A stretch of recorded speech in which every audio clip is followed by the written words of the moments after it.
দেখুন আমি হিটে একটা কড়াই বসিয়ে দিয়েছি। এখানে আমি 1 টেবিল চামচ সরষের তেল গরম করেছি। এবার এই তেলের মধ্যে আমি এই সয়াবিনগুলো ভেজে নিচ্ছি। সয়াবিনগুলো আমি আগে একটুখানি গরম জলে ভাপিয়ে নিয়েছি, জলটা ভালো করে নিংড়ে আমি রেখে দিয়েছিলাম। দিয়ে দিচ্ছি সামান্য একটুখানি নুন, একটুখানি হলুদ গুঁড়ো।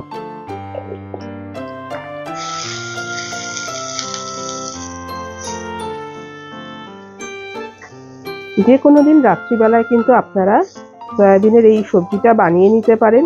রুটি পরোটার সাথে খেতেও ভালো লাগে, ভাতের সাথেও খেতে ভালো লাগে। দেখবেন বানিয়ে তাড়াতাড়ি হয়েও যায়। ফ্লেমটা হাইতে দিয়ে আমি ভালো করে একটুখানি এটা ভেজে নেব। এইভাবে যদি একটু ভেজে নেওয়া হয় তাহলে এই সয়াবিনের ভেতরে যে গন্ধটা থাকে একটা, সেই গন্ধটা অনেকে পছন্দ করেন না, সেই গন্ধটা কিন্তু চলে যায়। নমস্কার বন্ধুরা, চেটেপুটে চ্যানেলে আপনাদের সবাইকে স্বাগত। আজকে আমি আপনাদেরকে রাতে বা দুপুরে রুটি পরোটা বা ভাতের সঙ্গেও খাওয়ার জন্য আমি একটা সয়াবিনের রেসিপি বানিয়ে দেখাচ্ছি। খুব চটজলদি রেসিপি এটা। দেখুন সয়াবিনটা কথা বলতে বলতে আমার ভাজা হয়ে গেছে। এবার আমি সয়াবিনটা নামিয়ে নিচ্ছি।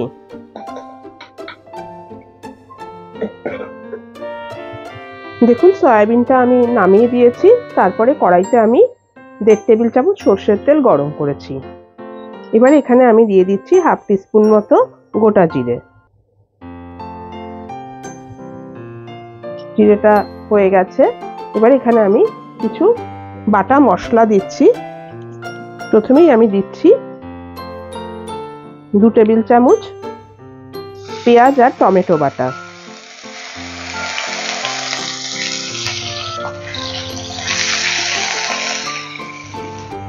1 চা চামচ দিয়ে দিলাম রসুন বাটা, আর দিয়ে দিচ্ছি 1 চা চামচ আদা বাটা।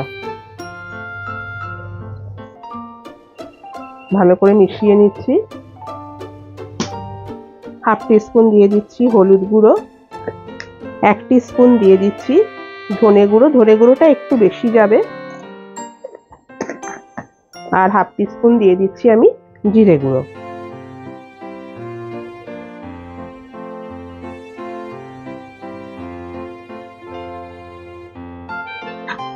স্বাদ মতো দিয়ে দিলাম নুন।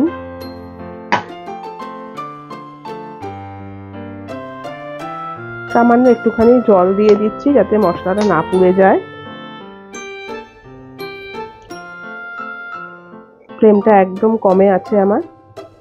মশলাটাকে এবার ভালো করে আমি কষিয়ে নেব। এবার আমি ফ্লেমটা একটু বাড়িয়ে দিচ্ছি।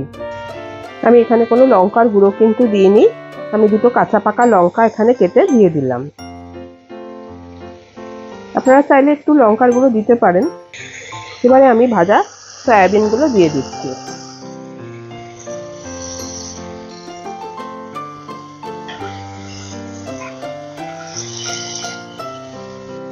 এবার ফ্লেমটা একটুখানি আমি কমিয়ে দিচ্ছি, দিয়ে আমি কিছুক্ষণের জন্য একটু ঢাকা দিয়ে দিচ্ছি, 1-2 সেকেন্ডের জন্য। দেখুন আমি ঢাকাটা খুলে নিলাম।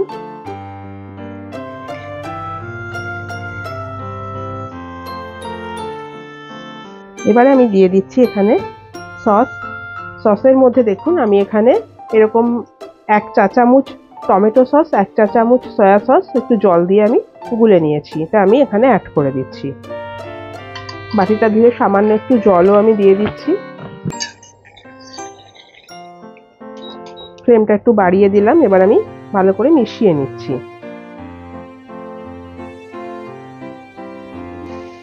সামান্য একটুখানি জল আমি দিয়ে এবার একটু ঢাকা দিয়ে দেব। কিছুক্ষণের জন্য একটু ঢাকা দিয়ে দিচ্ছি। দেখুন আমি ঢাকাটা আবার খুলে নিলাম।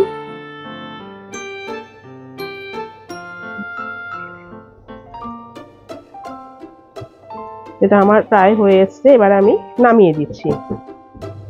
দেখুন সয়াবিনটা আমি নামিয়ে দিয়েছি।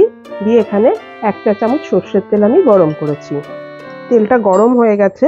প্রথমেই আমি দিয়ে দিচ্ছি এখানে 1/2 teaspoon Kashmiri red chilli powder. এর সাথে আমি দিয়ে দিচ্ছি এবারে দেখুন একটু টমেটো, একটু পেঁয়াজ, ক্যাপসিকাম আর একটু কাঁচা লঙ্কা।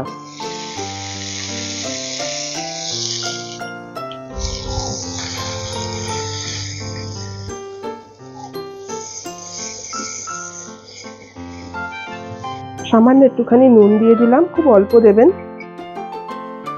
আর দিয়ে দিচ্ছি একটু টমেটো সস, চিলি সস আর সয়া সস সব মিলে এই 1 টেবিল চামচ মতো একটু জল দিয়ে আমি গুলে নিয়েছি, নিয়ে এটা আমি দিয়ে দিলাম।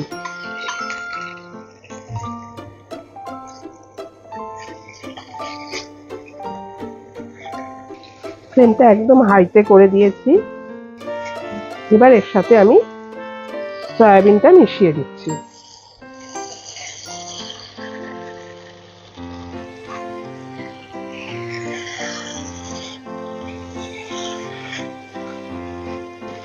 এটা আমার একদম রেডি। এগুলো যেন একটু ক্রাঞ্চ থাকে, একদম নরম না হয়ে যায়, তাহলে খেতে কিন্তু বেশি ভালো লাগবে। এবার আমি ফ্লেমটা অফ করে দিচ্ছি। কিছুক্ষণ স্ট্যান্ডিং টাইমে রেখে আমি আপনাদেরকে এটা সার্ভ করে দেখাচ্ছি। দেখুন বন্ধুরা, রেডি হয়ে গেল আমার ক্যাপসি সয়াবিনের রেসিপি। আপনারা কিন্তু অবশ্যই একবার বাড়িতে ট্রাই করবেন, আপনাদেরও ভালো লাগবে দেখবেন। আমার এই ভিডিওটা যদি আপনাদের পছন্দ হয়ে থাকে তাহলে অবশ্যই কিন্তু আমার চ্যানেলটিকে সাবস্ক্রাইব করে নেবেন, আর একটা লাইক করতে কিন্তু ভুলবেন না। আর যদি ফেসবুক থেকে দেখেন তাহলে কিন্তু আমার পেজটিকে অবশ্যই ফলো করে রাখবেন। আজ তাহলে চলি, আবার চলে আসবো অন্যদিন নতুন কোনো রেসিপি নিয়ে। সুস্থ থাকবেন, ভালো থাকবেন, নমস্কার।